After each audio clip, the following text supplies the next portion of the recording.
اللہ الذی، اللہ وہ ذات ہے جو یرسل الریاح، بھیجتا ہے ہواؤں کو، فتثیر، تو وہ اٹھاتی ہیں، سحاباً، بادل، فیبسطہ، پھر وہ پھیلا دیتا ہے اس کو، یعنی ان بادلوں کو، فی السماء، آسمان میں، کیف یشاء، جس طرح وہ چاہتا ہے۔ سارا اختیار بادلوں پر اور ہواؤں پر اللہ تعالیٰ کا ہی ہے۔ اللہ سبحانہ تعالیٰ ہوائیں بھی اپنے حساب سے چلاتے ہیں اور بادلوں کو بھی جیسے چاہتے ہیں پھیلا دیتے ہیں۔ وَيَجْعَلُهُ، اور وہ کر دیتا ہے ان کو کسفن، ٹکڑیوں میں۔ پھر اللہ سبحانہ تعالیٰ ان بادلوں کو ٹکڑیوں میں پھیلا دیتا ہے۔ فَتَرَى الْوَدْقَ، تو دیکھتے ہو تم بارش کو، یخرج، نکلتی ہے، من خلالہ، اس کے درمیان سے، اس کے اندر سے، انہی بادلوں کے اندر سے بارش نکلتی ہے۔ یہاں جو لفظ استعمال ہوا ہے الودق، ودقہ کہتے ہیں بارش کے باریک قطرے۔ فَإِذَا أَصَابَ بِهِ، پھر جب وہ پہنچاتا ہے اس کو، مَن یشاء، جسے وہ چاہتا ہے، من عبادہ، اپنے بندوں میں سے، اذا ہم یستبشرون، تب وہ خوش ہو جاتے ہیں۔ بارش ہوتے ہی اللہ کے بندے خوش ہو جاتے ہیں۔ یہ اور بات ہے کہ بارش کو لے کر آج کل شکوے شکایت بڑھ گئے ہیں۔ مثلا اگر کسی کے ہاں دعوت ہو اور اسی دن بارش ہو جائے تو لوگ اس بارش کو لے کر شکوہ شکایت کرتے ہیں، حالانکہ بارش ایک بہت بڑی نعمت ہے۔ اگر وہ ہم میں سے ہر کسی کے حساب سے برسے تو اس کو برسنے کا موقع ہی نہ ملے۔ تو یہاں بارش کے ساتھ جو فیلنگز ہیں، اذا ہم یستبشرون ہی ہونی چاہیے، شکوے شکایات نہیں ہونی چاہیے۔ حالانکہ آپ دیکھیں اب تو بہت نعمتیں زیادہ ہو گئیں، سہولتیں زیادہ ہو گئیں، اس کے باوجود بھی جتنی نعمتیں، جتنی سہولتیں زیادہ ہوتی جا رہی ہیں، لوگوں کے شکوے شکایات اتنے ہی بڑھتے جا رہے ہیں۔ اور جیسی بارش برستی ہے آپ دیکھیں موسم خوشگوار ہو جاتا ہے، صرف انسانوں کو ہی نہیں، جانوروں کو بھی پانی ملتا ہے، فضا صاف ہو جاتی ہے، پودوں کو بھی پانی مل جاتا ہے، کتنی بڑی نعمت ہے۔ وَإِن كَانُوا، حالانکہ بے شک وہ تھے، من قبلی، اس سے پہلے، یعنی بارش سے پہلے، ان ينزل، کہ اتاری جائے، علیہم، ان پر، من قبلی ہی، اس سے پہلے، لمبلسین، البتہ مایوس ہونے والے۔ تو بے شک وہ تھے اس سے پہلے، یعنی بارش سے پہلے کہ وہ اتاری جائے ان پر، یعنی بارش، من قبلہ لمبلسین، اس سے پہلے وہ مایوس ہونے والے تھے۔ یہ جو لفظ ہے لمبلسین، بلسا سے ہے، غم اور مایوسی کے باعث چپ لگ جانا۔ تو جب تک بارش ہو نہیں رہی تھی تب تک الگ باتیں تھیں، اور جب بارش ہو گئی تو لوگوں کے الگ تبصرے تھے۔ اللہ تعالیٰ فرماتے فانظر، تو دیکھو، الی، طرف، آثار رحمت اللہ، اللہ کی رحمت کے آثار کے، کیف یحیی الارض بعد موتها، کس طرح وہ زندہ کرتا ہے زمین کو اس کی موت کے بعد۔ اللہ کی رحمت کے آثار میں دیکھیں کیسے نباتات، درخت، پھل اگنا شروع ہو جاتے ہیں، اور موجودہ درخت دھل جاتے ہیں، صاف ہو جاتے ہیں، فضا کا صاف ہو جانا اور آسمان کا نیلا نظر آنا، بالکل صاف شفاف نظر آنا۔ تو دیکھو اللہ کی رحمت کے آثار کی طرف کس طرح وہ زندہ کرتا ہے زمین کو اس کی موت کے بعد۔ ان ذالک، بے شک وہ، لمحیی الموتى، البتہ زندہ کرنے والا ہے مردوں کو۔ اس بات سے سمجھانا یہ مقصود تھا کہ جیسے اللہ مردہ زمین کو زندہ کرتا ہے، ایسے ہی اللہ کل قیامت کے دن بعث بعد الموت کرے گا، مردوں کو بھی زندہ کرے گا۔ وَهُوَ عَلَى كُلِّ شَيْءٍ قَدِيرٌ، اور وہ ہر چیز پر قادر ہے۔ وَلَئِنْ، اور البتہ اگر، ارسلنا، بھیجیں ہم، ریحاً، ہوا کو، فَرَأَوْهُ، پھر وہ دیکھیں اس کو، مصفراً، زرد، لَظَلُّوا، البتہ وہ ہو جائیں، مِن بَعْدِهِ، اس کے بعد، یکفرون، کفر کرتے۔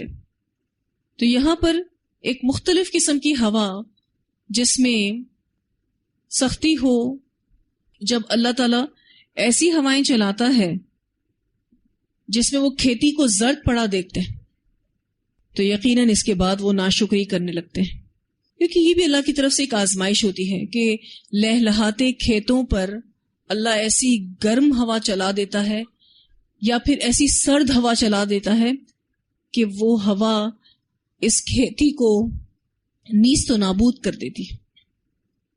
تو یہاں اس کافر شخص کی بات ہو رہی ہے کہ پھر وہ ناشکری کرنے لگتا ہے، وہ اللہ کی سابقہ نعمتوں کو بھول جاتا ہے کہ وہی اللہ جس نے بارش بھی برسائی تھی، وہی اللہ جس نے اتنی نعمتیں بھی دی تھی، اور جیسے ہی آزمائش آئی تو اس نے ناشکری کرنا شروع کر دیا۔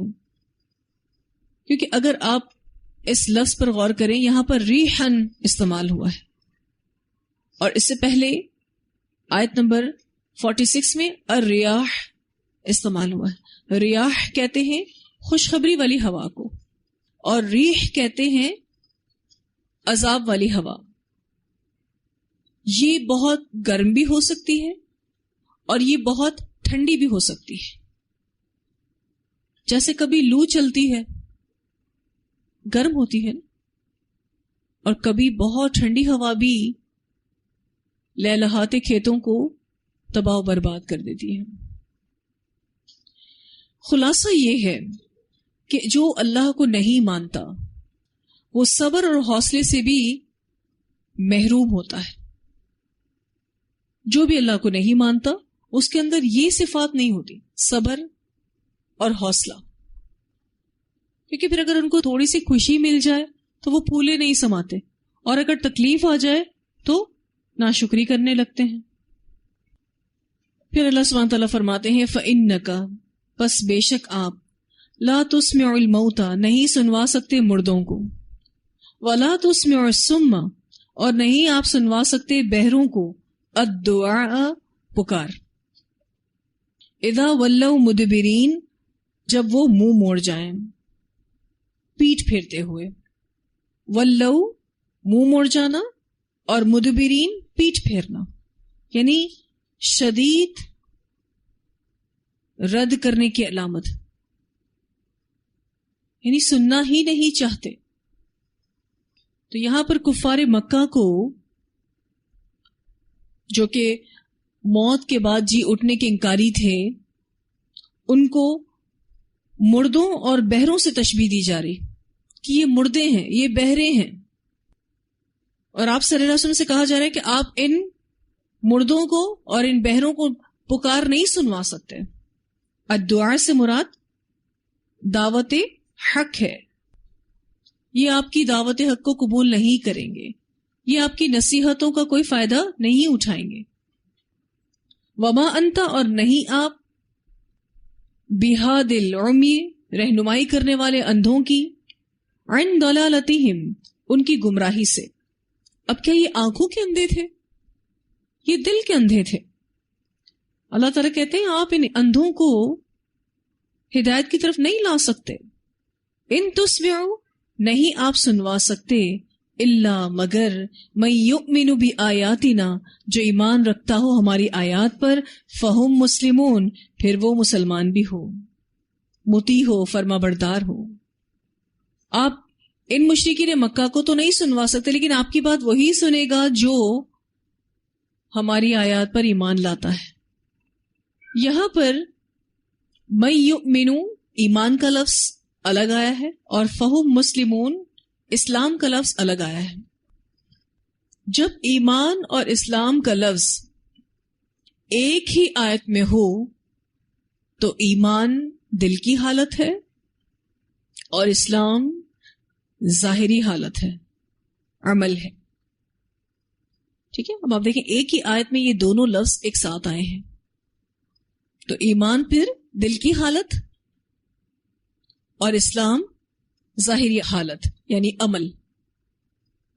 سو اللہ سبحانہ تعالیٰ نے اس آیت میں اہل مکہ کو یا کفار مکہ کو اب اندھوں سے تشبیہ دی ہے کہ ان کی آنکھیں اندھی ہو چکی ہیں، مراد یعنی ان کے دل اندھے ہو چکے ہیں، یہ گمراہی میں بہت دور نکل گئے ہیں، آپ انہیں سیدھی راہ پر نہیں لا سکتے، یہ لوگ آپ کی دعوت حق کو قبول نہیں کریں گے۔ آپ کی دعوت کو وہی قبول کرے گا جو اللہ کی آیات پر ایمان لایا ہے اور اس کی حالت مسلمون ہے، یعنی مطیع و فرما بردار ہے۔ اللہ الذی، اللہ وہ ذات ہے، خلقکم، جس نے پیدا کیا تم کو، من ضعف، کمزوری سے۔ یہاں اس آیت میں انسان اپنی زندگی کے جن مختلف مراحل سے گزرتا ہے اس کا ذکر کیا جا رہا ہے۔ پہلا مرحلہ اللہ تعالیٰ کہتے ہیں اللہ الذی خلقکم من ضعف، اللہ وہ ذات ہے جس نے پیدا کیا تم کو کمزوری سے۔ مراد نطفہ سے پیدا کیا یا بچہ بنا کر پیدا کیا، کیونکہ یہ دونوں کمزوری کی حالتیں ہیں۔ ثم جعل من بعد ضعف، پھر اس نے بنایا کمزوری کے بعد قوتاً، قوت کو۔ مراد یہاں سے جوانی ہے، یعنی پھر اللہ بچے سے بڑا کر کے جوان کرتا ہے، قوتیں دیتا ہے، جسمانی قوتیں، ذہنی قوتیں۔ اچھا، ایک روحانی قوت بھی ہوتی ہے، روحانی طاقت بھی ہوتی ہے، اس میں اضافہ کس چیز سے ہوتا ہے؟ قرآن پڑھ کے اور عبادات سے، یعنی اگر ہم اس کو مختصر کر دیں تو اللہ کی اطاعت سے روحانی طاقتوں میں اضافہ ہوتا ہے۔ خیر، یہاں تو بات ہو رہی تھی کہ جسمانی اور ذہنی طور پر اللہ قوی کر دیتا ہے۔ ثم جعل، پھر بنایا، من بعد قوت، قوت کے بعد، ضعفاً، کمزوری کو۔ اس سے مراد کہولت کی عمر ہے، ادھیڑ عمر جسے کہتے ہیں، جب بڑھاپا آیا نہیں ہوتا پر بڑھاپا آنا شروع ہو جاتا ہے، جس میں عقلی اور جسمانی قوتوں میں نقصان کا آغاز ہونا شروع ہو جاتا ہے۔ مثلا بال سفید ہونا شروع ہو جاتے ہیں، نظر کمزور ہونا شروع ہو جاتی ہیں، تھوڑی تھوڑی کر کے یہ قوتیں جتنی بھی اللہ تعالیٰ نے ہمیں دی ہوتی ہیں وہ اب جانے لگتی ہیں۔ اللہ تعالیٰ کہتے ہیں کہ اللہ اس قوت کے بعد پھر تمہیں ضعیف کرتا ہے، پھر تمہیں کمزور کرتا ہے۔ وہ شیبہ، اور بڑھاپا، بالوں کا سفید ہو جانا، شیبہ کا معنی ہوتا ہے بالوں کا سفید ہو جانا۔ یخلق ما یشاء، وہ پیدا کرتا ہے جو وہ چاہتا ہے۔ وَهُوَ الْعَلِيمُ، اور وہی جاننے والا ہے، القدیر، قدرت رکھنے والا ہے۔ اللہ کو سب پتا ہے کہ کس کو کتنی عمر دینی ہے، کون کتنے سال جیے گا، کون بچپن میں فوت ہو جائے گا، کون بڑھاپے تک جائے گا۔ طاقتوں کی بھی اللہ سبحانہ تعالیٰ نے لوگوں کے اعتبار سے معیار بنا کے رکھے۔ اللہ تعالیٰ جاننے والا ہے اور قدرت رکھنے والا ہے۔ تو اس آیت میں اللہ سبحانہ تعالیٰ نے ہم انسانوں کے زندگی کے ان مختلف مراحل کا ذکر کیا ہے جس سے ہم گزرتے ہیں۔ ان مراحل کو بتانے کے بعد مقصد یہی ہے کہ کون ہے جو ان مرحلوں سے انسانوں کو گزارتا ہے۔ توحید کا سبق دیا جا رہا ہے، مشرکین کو یہ سمجھایا جا رہا ہے کہ کیا تمہارے شرکاء ان مرحلوں میں سے کسی بھی مرحلے کو کرنے والے ہیں؟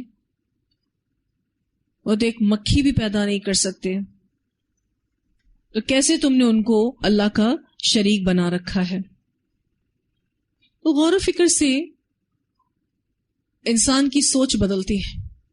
جب جتنا غور و فکر کرتے ہیں اتنا ہمارے اندر، ہماری سوچوں کے اندر بہتری آنا شروع ہوتی ہے۔